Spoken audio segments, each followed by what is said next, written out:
Best English, all sentence with all rules learn in this lesson. So we bring everything is important, etc. Grammar, vocabulary, and all of this more. Share to you. Stay with me for more. Why did you come late? ولين وقت راغلي. Why did you come late? ولين وقت راغلي.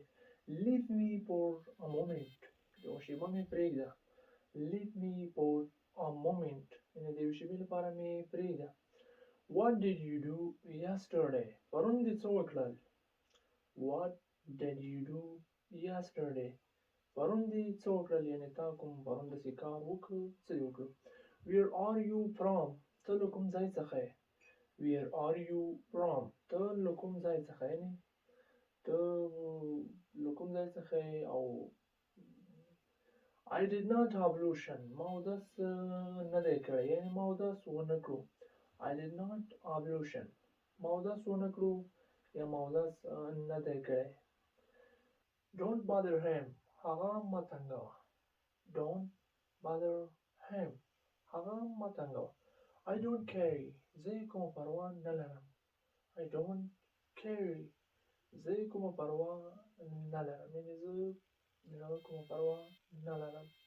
What else do you buy? Nur Sakhle. What else do you buy? Nur Sakhle. I don't give the shit. Mataitsa. I don't give the shit.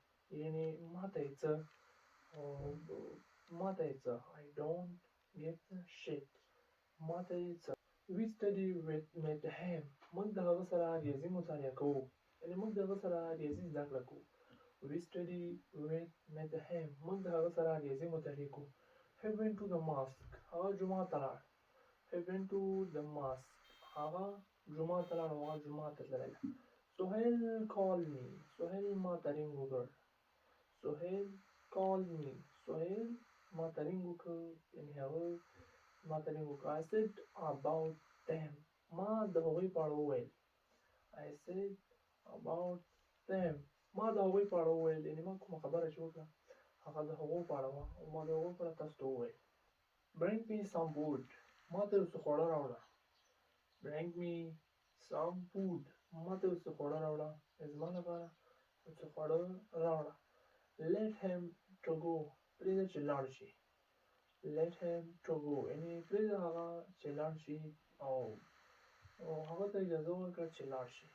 Let him to go. پرېږده چې لاړ شي. I have many friends. زه ډېر ملګري لرم. I have many friends. زه ډېر ملګري لرم. He studied the book. هغه کتاب مطالعه کړی. He studied the book. هغه کتاب مطالعه کړی. هغه کتاب ویلی.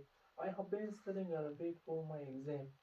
زه د خپل عربي امتحان لپاره په مطالعه بوخت وم. I have been studying Arabic for my exam. زه د خپل عربي لپاره زه د خپل عربي زده کړې لپاره په مطالعه بوخت وم او ما درس ویلی هم. We will call him. زه به ته کال وکړم. موږ به تاسو ته کال وکړو. We will call him. موږ به هغه ته کال وکړو. یعنې موږ به هغه ته کال وکړو او هغه سره به ملاقات وکړو. We will call him. موږ به هغه ته کال وکړو. I will call you later. زه به تاسو ته وروسته کال وکړم. یعنې زه به تاسو ته وروسته رینګ وکړم. I will call you later. زه به کال وکړم تاسو ته وروسته. یعنې زه به تاسو ته وروسته کال وکړم وروسته. I want to learn basic English. زه غواړم اساسي انګلیش زده کړم. یعنې زه غواړم انګلیش په اساسي طریقه زده کړم. I want to learn basic English. زه غواړم اساسي انګلیش زده کړم. یعنې انګلیش اساس یا بنیاد زده کړم. Why do you do this? ته ولې داسې کوې؟ Why do you do this? ته ولې داسې کوې؟ Would you mind give me one glass water? که خفه کېږې نه ما ته یو ګیلاس اوبه راکړه.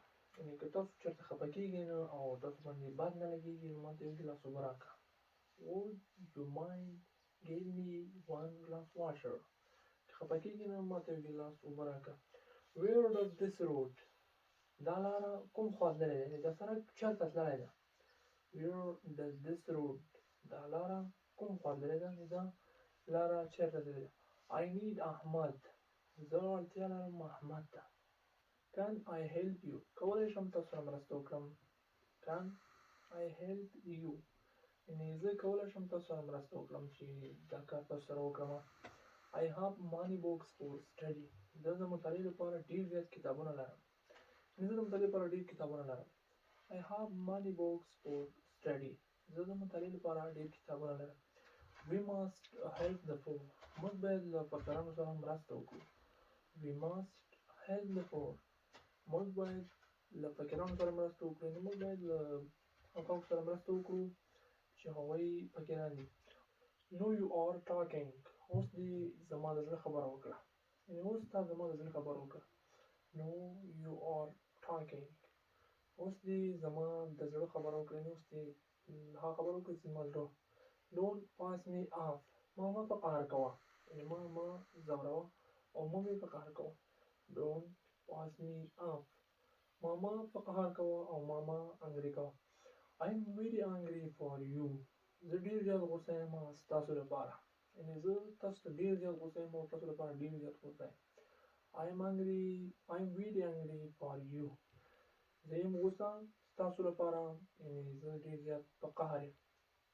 I'm here. زه دلته یم. I'm here. زه دلته یم. یعنې زه دلته یم. I would like some tea. زه غواړم لږ چای. یعنې زه غواړم یو څه چای. I would like some tea.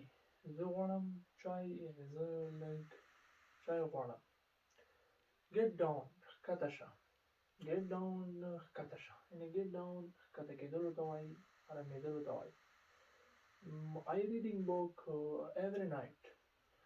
زه کتاب لولم معمولا. یعنې زه کتاب لولم هره شپه. I read book every night. زه کتاب لولم. یعنې زه د کتاب مطالعه کوم هر وخت یا هره شپه. دا د بیسک یعنې بنیادي انګلیش لپاره ضروري او مهم سنټنسونه چې موږ تاسو ته په دغه ویډیو کې ښکاره کړل. دا لاندې اشاره دي خو بالکل ډېر زیات مهم دي او بنیادي دي. نو که هر څوک غواړي چې خپل انګلیش بنیادي کړي د ګرامري لحاظه د ویکابلري تلفظ او داسې نور څه چې په انګلیش پورې تړاو لري او د انګلیش رولز وي او قانون وي نو هغوی ته پکار ده چې دغه ویډیو وګوري. دغه کې روزمره هغه سنټنسونه دي چې زموږ په روزمره ژوند کې ډېر زیات کارېږي او استعمال شوي دي. موږ تاسو ته په دغه ویډیو کې په ډېره اسانه او خلص بڼه واضح کړي دي او تشریح کړي مو دي چې تاسو یې ډېر په اسانۍ سره بغیر د کومې ستونزې بغیر د یو بل چا څخه زده کولی شئ. که هر څوک غواړي پرمختګ وکړي شتمن شي او ډېر زیات مخکې لاړ شي نو هغو ته پکار ده چې انګلیش زده کړي. ځکه انګلیش د نن دور حاکمه ژبه ده او ډېر خلک په انګلیش خبرې کوي. په انګلیش د خبرو کولو لپاره زموږ دغه چینل سره ځای شئ. انشاءالله تاسو به ډېر څه زده کړئ او ډېر څه به ووینئ چې مخکې مو نه وي لیدلي. نو د آنلاین انګلیش کورس سره دلته یو ځای شئ او خپل انګلیش مو های نو ته بوځئ. بنیادي یې کړئ. فلوئنټ انګلیش زده کړئ. داسې نورو د چینل مخکې شیر کړئ او داسې نورو لپاره موږ سره پاتې شئ. ځکه موږ د انګلیش زده کړه تاسو ته په اسانه پښتو کې درښیو. ښه وخت او نیکې چارې.